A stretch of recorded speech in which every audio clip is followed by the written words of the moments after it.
Muito boa tarde, seja muito bem-vindo ao consultório do Porto Canal. Aqui falamos de saúde, fique connosco então nos próximos 50 minutos. Este programa divide-se em segunda parte. Vamos dedicar esta primeira parte ao Dia Mundial da Hipertensão, porque é precisamente hoje que se assinala este dia tão importante, uma vez que falamos de hipertensão. Imagine só que a hipertensão atinge quase metade da população portuguesa. Por isso é bem provável de quem nos está a ver, pelo menos metade dos telespectadores que nos estarão a ver, sofrem deste problema. Por isso é uma primeira parte que não deve querer perder. Na segunda parte é a altura em que vai poder então participar em direto, sendo que a especialidade de hoje é a pneumologia. Vou receber o professor José Alves na segunda parte e conto então com a sua participação. Não hesite então em telefonar-nos, o nosso número de telefone é o 229538525. No entanto, se preferir, pode escrever-nos para consultório@portocanal.pt. Peço que esses e-mails sejam bastante detalhados para que o nosso convidado possa esclarecer os telespectadores como deve ser. Fico então a contar consigo também nesta segunda parte para participar. Nesta primeira parte, espero que nos faça companhia. Vou passar a apresentar os meus convidados, começando pelas senhoras, obviamente. Sou a doutora Joana Monteiro, é especialista em Medicina Geral e Familiar. Muito bem-vinda a esta estreia aqui no consultório do Porto Canal. Bem-vinda. E o professor doutor José Mesquita Bastos, cardiologista, é também presidente da Sociedade Portuguesa de Hipertensão. Já não é uma estreia no nosso programa, já cá veio várias vezes. Muito bem-vindo mais uma vez, Sr. Professor. E muito obrigada por estarem disponíveis num dia que é tão importante, imagino, para todos os médicos, especialmente aqueles mais diretamente relacionados com a hipertensão. Vou começar com o professor, se me permite, doutora. Professor, eu comecei por dizer que a hipertensão afeta quase metade da população portuguesa. São aproximadamente 42%. Estamos a falar de números, se me permite a expressão, catastróficos. Estamos a falar de 3 milhões. 3 milhões de pessoas. Sim, que sofrem de hipertensão. E que metade não está controlada. Porque assim, 42% da população tem hipertensão e só 42,6% é que está controlado, o resto não está controlado. O que é ainda mais assustador. Que ainda é mais assustador. Portanto, o número só por si já é um sinal de alarme de que algo está muito mal, e vamos desenvolver isso para a frente.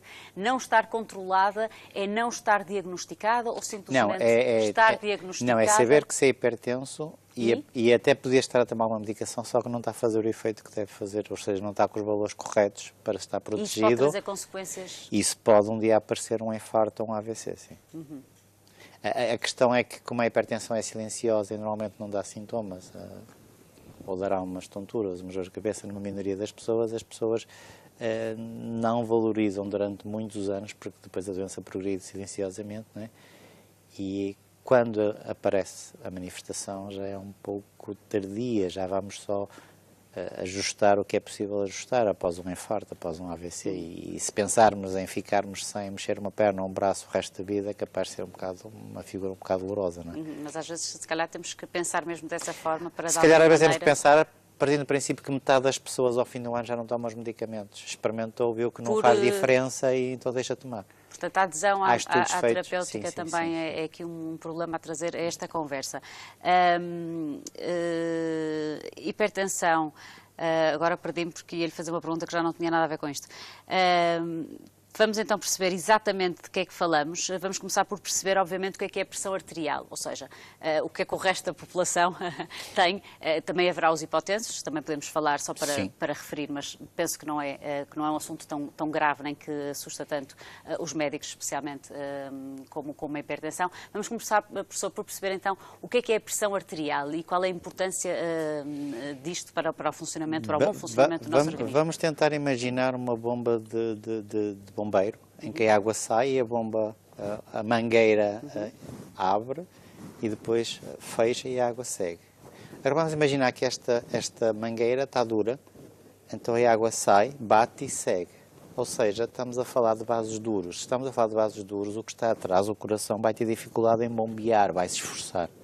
Portanto, a mangueira serão os nossos vasos? Isso, a mangueira serão os nossos vasos, o coração será a nossa bomba. E a seguir, logicamente, que se está duro vai com mais velocidade e mais rapidez e vai atingir os órgãos de uma forma mais agressiva, como é os nossos rins, como é o nosso cérebro, etc. E se essa mangueira rompe, vai provocar uma hemorragia e temos um AVC hemorrágico. Ou, pelo contrário, se essa mangueira entope com ferrugem, com a chamada placa aterosclerótica, vamos ter uma zona que deixa de ser irrigada e temos um infarto, um AVC isquémico. Doutora, quando o professor referiu o silêncio desta doença, podemos dizer que esta é talvez uma doença com alguns truques e que este talvez seja o mais alarmante, ou seja, porque ela não se manifesta, acaba por ser ainda mais perigosa, digamos assim, é traiçoeira. Exatamente, portanto, esse é um dos principais fatores que nos dificulta esta sensibilização da população para o problema da hipertensão, é que enquanto as pessoas têm uma dor de cabeça e recorrem ao médico porque fisicamente têm uma consequência e sentem-no e querem tratá-lo... Dor de cabeça ou outra dor qualquer. É verdade que os portugueses vão mais ao médico quando sentem dor? Sim, a dor é um dos principais motivos de procura de consultas, sobretudo a nível dos cuidados de saúde primários. E é um alerta do nosso corpo de que, de facto, algo está mal, não é? Exatamente. Aqui temos um problema, é que a hipertensão não faz sentir dor. A questão é que quando os doentes sentem algum tipo de sintoma que relacionam como consequência da hipertensão, muitas vezes isso já é um sinal de uma evolução de longo prazo da doença. Como diria o professor, tardia. Exatamente. Portanto, nós, sobretudo a nível dos cuidados de saúde primários, temos sobretudo um papel preventivo e de educação e sensibilização da população para que esta vigilância seja feita e que, portanto, a hipertensão possa ser detectada numa fase, lá está, ainda assintomática e tentar evitar ao máximo o surgimento das suas complicações. Vamos mais àquele público com quem trabalha mais. Com quem é que fazem esta prevenção? Quem é que pode prevenir? Todos nós podemos prevenir a hipertensão? Exatamente, portanto, a questão da prevenção chega a toda a população. Em termos de vigilância e de avaliação da pressão arterial, ela é feita logo desde as consultas de saúde infantil, portanto, desde os 2 anos que nós fazemos essa avaliação e que qualquer situação anormal é orientada exatamente para tentar diagnosticar atempadamente. Como é que é feita essa avaliação, doutora? É feita na consulta médica e de enfermagem, não é? Sobretudo a nível do centro de saúde, dos cuidados de saúde primários, tentamos atuar em equipa e o papel da articulação dos enfermeiros com os médicos de família é fundamental.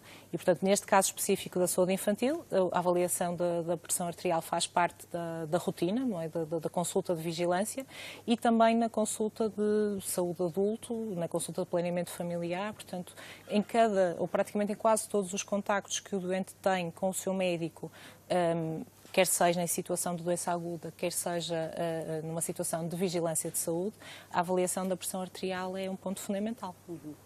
Professor, vamos falar das causas. Eu estou a sorrir porque as causas são transversais à maior parte das doenças que eu falo aqui neste programa, porque também temos um país que tem 1/3 da população, no caso das crianças, 1/3 da população é obesa, no caso dos adultos a coisa também anda aproximada. De facto, os maus hábitos de vida estão por detrás ou serão as principais causas da hipertensão? Mas há uma parte que não podemos esquecer, que é o que herdamos dos nossos pais, e aí não podemos fazer escolha. Então vamos começar por aí. Pronto. Há herança. Há uma herança genética. Certo. É uma má herança neste caso. É uma herança. Depois, se associadamente a essa herança ou a essa tendência com que nascemos, se nós a provocamos engordando, comendo mal, fazendo ginásio de sofá, ou seja, não fazendo sedentarismo, não tomando a medicação, fumando, bebendo, o álcool provoca hipertensão. Logicamente, nós estamos a precipitar toda esta situação. Se comermos com sal, por exemplo, também, nós estamos a precipitar esta situação para que a doença apareça por si só, não é? Por isso, há os que não têm passado genético, a doença aparece na mesma, mas aqueles que têm passado genético, com certeza que terão muito mais probabilidade de ter essa doença. E acha que as pessoas que têm um passado genético estão mais atentas a esse caso ou não? Ou seja, as pessoas já se sentem responsáveis por si próprias ou ainda não têm esta consciência? Eu costumo dizer que depende da idade.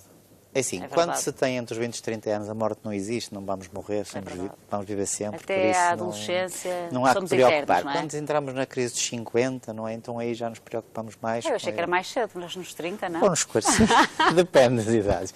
Mas quero dizer, depende do conceito que temos sobre vida e do conceito que temos de que se vamos viver ou se podemos ser doentes, depende dessa noção. E aí começamos a preocupar um pouco os valores, não é? Eu, se tenho 30 anos, vou ao médico e ele diz, tem atenção um bocadinho alta, daqui a 10 anos eu penso nisso, não é? Se eu tenho 50, sou capaz de pensar de Mas se calhar é aos 30 que se deve começar a atuar. Se calhar é melhor de ser aos 30, porque de certeza que eu vou viver mais tempo se começar a tratar só aos 40. Obviamente. A doutora falou muito bem em prevenção, sabemos que prevenir é sempre melhor do que tratar. A população portuguesa, e uma vez também é presidente da sociedade, está atenta a estas campanhas de prevenção? Está atenta a estes programas que tentam passar tanta informação ou não? A população portuguesa sabe perfeitamente os malefícios da hipertensão. Sabe, as sondagens feitas pela sociedade mostram que sabem que podem morrer, consequentemente, de uma hipertensão? Sabem, só que não quer dizer que atuem, não é? Uma coisa é sabermos, por exemplo, um fumador sabe que fumar faz mal e fuma, não é? Uma coisa é sabermos, outra coisa é interiorizarmos e atuarmos, e é que é a grande diferença. Agora a população portuguesa tem um conhecimento, acho eu, que maioritariamente suficiente sobre a hipertensão arterial. Portanto, fumar, beber, o sal é importantíssimo. É. E cada vez... O sal é importante e é barato. Nós estamos num país em crise económica e se pensarmos que nós, entre 2006 e agora, reduzimos 1,7 gramas de sal e nós atribuímos a isso uma redução de 14% de morte por AVC, é uma medida barata num país que está em crise económica. Não estamos a falar de medicamentos, estamos a falar de um ato, de um gesto de colocar menos ou comprar menos, porque também quando compramos com muito sal às vezes. E aqui entra a questão também das crianças. Se as crianças se habituarem a não utilizar o sal, a não comerem sal, vão ser adultos que não comem sal. Mas as crianças só não comem sal enquanto os pais fazem a sopa para eles, porque quando os pais começam a introduzir a comida comum a todos, passam a comer com sal. Portanto, os pais é que têm que dar, têm que dar o exemplo, que é difícil porque vimos de uma cultura em que se comia imenso sal, não é? Talvez. Mas tem que se dar esse passo, obviamente. Talvez já se fizermos ao contrário, se atuarmos nas crianças. Era o que eu ia dizer, eu sei que tem uma atividade também preparada. Eu sou a favor de irmos atuar a nível da educação. As crianças têm muita força perante os pais e vêm... Temos o caso do Ecoponto. É verdade. A campanha do Ecoponto acho que diz tudo sobre o papel das crianças. Porque são os filhos que dizem aos pais, e os pais fumadores, por exemplo, com certeza têm esse exemplo, os filhos são contra o cigarro e há muitos pais que deixam de fumar através das crianças. Dê-nos um mote então para falarmos daquilo que está preparado para este Dia Mundial da Hipertensão. Sei que a cidade escolhida foi Aveiro. Sr. Professor, por alguma razão especial? Sim, eu vivo em Aveiro, sou cardiologista em Aveiro, conheço bem o meio, foi fácil pôr de pé o Dia Mundial da Hipertensão. Fez muito bem, fez muito bem. E o que é que vai acontecer então em Aveiro? Porque é hoje, não é? Sim, está a acontecer desde manhã.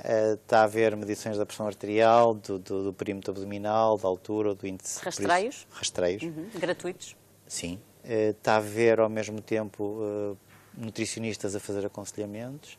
Está a haver uma peça de teatro para crianças até ao primeiro secundário. 300 crianças de manhã assistiram à peça, depois tiveram uma pequena aula, depois uma aula de exercício físico. Que peça é essa, professor? É uma peça sobre o diabo e Deus, a figura positiva ou negativa, falamos assim. O mal e o bem? Sim, em que alguém está a tentar fazer uma receita e um quer pôr uma coisa, outro tira outra. Não me diga que é o sal. É capaz também de ser o sal. E o açúcar. E o açúcar. Sim, é uma peça feita nesse sentido, no sentido de provocar a reação nas crianças do que deve ou não deve fazer e interagir com elas. A peça de manhã correu bem, agora à tarde espero que continue a correr bem. Tivemos também uma caminhada e lá tivemos está, aqui o exercício físico contra o sedentarismo. Exatamente. Tivemos uma ação de show cooking com o chefe Paulo Vieira, vamos ter agora outra à tarde. Em que é que consistia? O chefe estaria a cozinhar e as pessoas a aprenderem a cozinhar? Não, os alunos das escolas das novas oportunidades do colégio Vieira de Castro estavam presentes, o chefe teve uma pequena conversa com eles primeiro e depois eles é que cozinharam sob a orientação deles. Muito bem, portanto a alimentação, lá está, mais uma vez saudável. Sim, e à tarde vai-se repetir.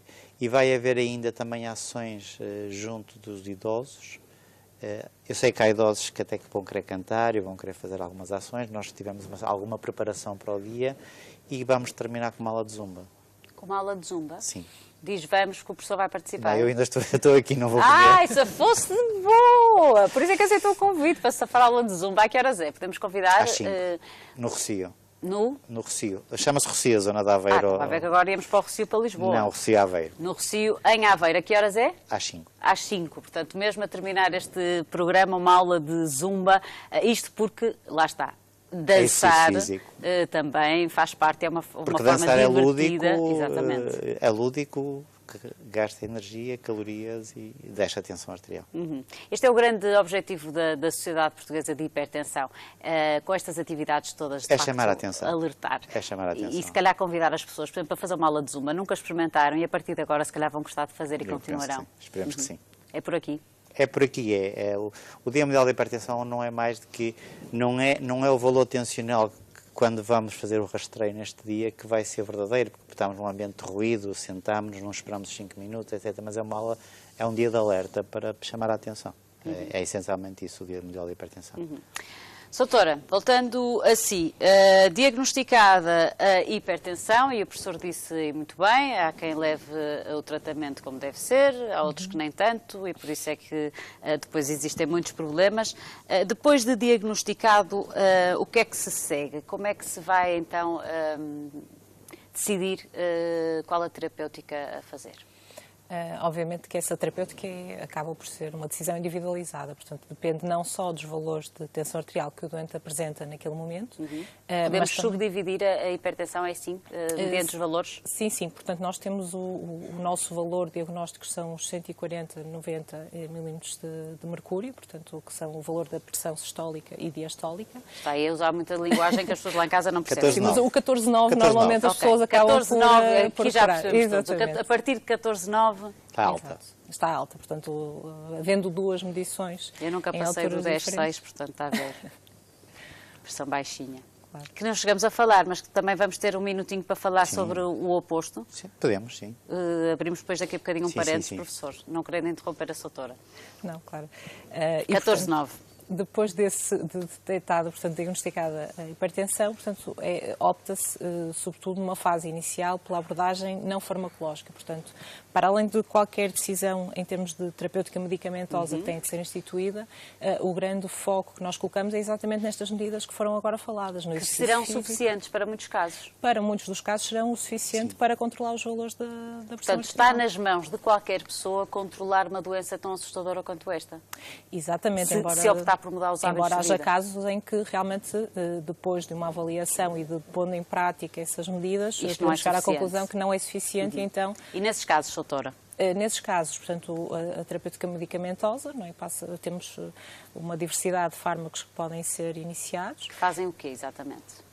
Esses fármacos, portanto, o objetivo principal é então a redução da pressão arterial, alguns à custa, no fundo, de retirar o excesso de líquidos que possa estar no organismo, outros porque atuam, como aqui o professor disse, na questão da rigidez dos próprios canos, não é? Acabam por relaxar esta canalização que está então e deixa então fluir. Exatamente, portanto existem vários mecanismos de atuação e por isso cada início de tratamento também é adequado ao doente, isto porque o doente hipertenso muitas vezes não é apenas hipertenso, tem outros problemas de saúde que podem também condicionar a nossa opção terapêutica. Isto é normal, professor, haver doenças associadas à hipertensão? Hoje em dia, quase que é pecado falarmos só em hipertensão. Pois, ela não vive sozinha, digamos assim. Nós temos uma pessoa à nossa frente e nós temos que ver o todo e temos que avaliar o risco desse todo. Se tem colesterol, se tem diabetes, além da tensão arterial. Por isso, não falemos só de hipertensão, falamos de risco cardiovascular. E é essa a noção que eu falava nas escolas. A criança crescer com a noção de que é um risco cardiovascular. O que é um risco cardiovascular? Vamos alertar outra vez as pessoas? O risco cardiovascular é avaliar todos estes fatores. A hipertensão, o peso, o sedentarismo, o diabetes, o colesterol elevado e ver quantos mais fatores, mais risco. Pronto. E então temos que ser mais agressivos no tratamento e nas formas de atuação. E como disse a doutora, em alguns casos os fármacos são essenciais, noutros casos a mudança de estilos de vida. E vamos insistir aqui outra vez. Muitas vezes pode ser suficiente, por exemplo, no caso de um obeso, obviamente tem que começar por perder peso. Há 6 anos atrás pesava mais 20 quilos e tomava medicação para as tensões. E neste momento não tomo medicação para a tensão. Pesava mais 20 quilos? Era hipertenso? Na altura era. Pesava mais 20 quilos e como é que agora? Deixa aqui o seu testemunho. Como é que conseguiu então? A dieta e exercício. Dieta e exercício só? Só. Muito bem. É um exemplo aqui de força e de... Não, mas quando eu estava no lado do obeso, eu não acreditava que chegava aqui, não é? E agora que o vemos... E quando cheguei aqui é que percebi o que é que eu comia, o quanto eu comia, o quanto a inércia Isso é mesmo verdade. O acompanhamento psicológico pode ser fundamental numa fase destas, Sr. Professor? Pode ser importante, Agora sim. que fez essa reflexão. Mas o acompanhamento psicológico pode não ser tão essencial. O papel do médico de família chega para esse acompanhamento, na minha opinião. Por isso, Mas está a fazer um elogio a esta doutora ou em geral? Estou a dizer que eu, cardiologista, trato uma minoria de doentes. E estou a dizer que a minha colega, a Joana, é que trata. Sim. E por isso estarão todos preparados, os médicos? Sim? Então, pode haver alguma inércia da parte de alguns médicos, maioritariamente estamos preparados para isso. Não é? E por isso ela não tem só que prescrever a medicação, ela tem que fazer esse acompanhamento psicológico. E faz? Sim, a questão o primeiro ponto, né, nesta adesão ao tratamento, e que foi um dos problemas que há pouco salientou e muito bem, é uma das questões muito importantes, é a relação de confiança e a relação terapêutica que é estabelecida com o doente. Não é? E que, sobretudo, como médica de família, não tenho essa vantagem de poder seguir os meus doentes ao longo de anos, tenho uma lista de utentes que me pertence, entre aspas, não, sou responsável diretamente pela prestação de cuidados e isso traz muita responsabilidade, mas traz também essa vantagem de ir conhecendo o doente, a sua família, o contexto em que vive, o contexto em que trabalha, claro. E que ajuda, sem dúvida, que depois a motivação para esta mudança de comportamento esteja realmente mais individualizada, que é aquilo que é pretendido. Porque se nós conhecermos melhor a realidade do doente, também vamos poder propor-lhe as opções que serão mais ajustadas aos seus valores e àquilo que ele tem à disposição. Pelo menos era assim que devia funcionar. Exatamente. Eu estou a lembrar-me do médico antigamente. João Semana. Não é? Que eram os médicos. Mas esse conceito não se deve perder. Não se deve perder, é exatamente o que a doutora está a dizer, porque era o médico que tratava da família toda, conhecia os problemas da família toda, e isto é de facto muito importante. Mas esse modelo, teoricamente, mantém-se, o João Semana. Nós não queremos técnicos, nós queremos médicos. Exatamente. Nós também. E, por exemplo, quando vem à minha consulta de especialidade, eu digo muitas vezes, depois com o seu médico você vai discutir melhor. Portanto, o professor também incentiva essa... Porque essa é a relação privilegiada, eu não conheço tudo, eu vou Claro. conhecer aquele pequeno momento em que eu vou ver uma hipertensão mais resistente, que não responde à medicação. Mas eu remeto sempre para o médico assistente do doente, porque esse é que é o médico. Já, doutora, quando é que remete para a especialidade? Casos... Exatamente, naquelas situações em que temos dificuldade em gerir, ou que o doente tem, lá está, outras complicações, outros problemas de saúde que dificultam esta gestão da hipertensão, e aí recorremos, obviamente, aos cuidados hospitalares, como não só como este papel de controlo em fase aguda e nas hipertensões resistentes, mas também no controlo das outras comorbilidades que o doente possa ter e que já são aí sim de difícil gestão nos cuidados primários. E já justifica a passagem Exatamente. aqui para o professor ou para a especialidade do professor. Doutora, um conselho para este Dia Mundial da Hipertensão, uma mensagem a todos os hipertensos que nos ouvem, e pode ser dura com eles, seja... Não, eu penso que a questão não é ser dura. Eu acho que houve aqui um aspecto muito importante que foi salientado, que é a questão de nem sempre a hipertensão necessita de um tratamento farmacológico e que realmente o principal tratamento está na mão do doente. Portanto, a questão da redução do consumo de sal, da cessação dos hábitos tabágicos, da redução do consumo de álcool, portanto, da atividade física, são aspectos fundamentais, sobretudo naqueles doentes que, muito bem referiu, já têm uma herança genética que os põe a maior risco e, portanto, querem fazer algo ativamente para a sua saúde. Mas não podemos esquecer os outros. Aliás, claro. Todos nós devemos ter esses comportamentos, Exatamente. hipertensos ou não. Ser professor, assim, ainda lhe vou perguntar então sobre o oposto. Há os hipertensos, depois temos os hipotensos, não sofrem tantos problemas, podem não ter tantas consequências como os hipertensos. A dita tensão baixa incomoda apenas. Ou seja, quer dizer, dá a sensação de cansaço, de fadiga, de fraqueza, de desmaio. E há truques para isso, que é beber bastantes líquidos, não levantar de repente. No inverno, se possível, usar meias de descanso ou meias elásticas que ajudem a circulação dos membros para não ficar o sangue parado nas pernas. Fora isso... Em casos de crise, beber um chá ou tomar um café. Mas não vamos morrer por aí. Não vamos morrer por aí. Não, vai dar mal-estar, mas não vamos morrer por aí. Agora, já na hipertensão... há as tensões baixas provocadas por doença, mas isso é diferente. Quando o coração não consegue bombear o sangue, mas não estamos a falar disso. Isso podemos trazer, talvez, para outro tema. Nós estamos a falar de tensões baixas porque a pessoa, e por exemplo a mulher é muito frequente ter tensões baixas até à idade de 50, não é? Depois pode mudar? Pode. Pela questão hormonal? Não se sabe se é hormonal. coincide com essa época, mas não se sabe se é causa e efeito ainda. Muito bem, também é um bom tema para uma próxima conversa. Professor, ficam todos os seus conterrâneos, portanto, toda a cidade de Aveiro está convidada hoje, então, para a aula de Zumba. Para a aula de Zumba, para os rastreios e para isso tudo. Para terminar, peço também uma última mensagem a todos os doentes hipertensos, são muitos. O que é que lhes quer dizer, professor? Hoje à noite, ponha menos sal na comida e ponha ervas aromáticas e experimente o sabor. É verdade, porque substitui muito bem, não é? Fazemos um equilíbrio. Ir assim aos bocadinhos, Exato. testando estas mudanças Se olharmos para a culinária alentejana, em que havia pouca capacidade financeira para desenvolver grandes receitas, as ervas aromáticas é que mudavam o sabor das comidas. Podemos inspirar por aí. Podemos ir por aí. Depois fazem aula de Zumba, se calhar começam a gostar de fazer desporto, depois o deixar de fumar, tudo devagarinho. Nada aqui tem que ser radical, obviamente. Não. O ideal é que as pessoas tenham vontade. Exato.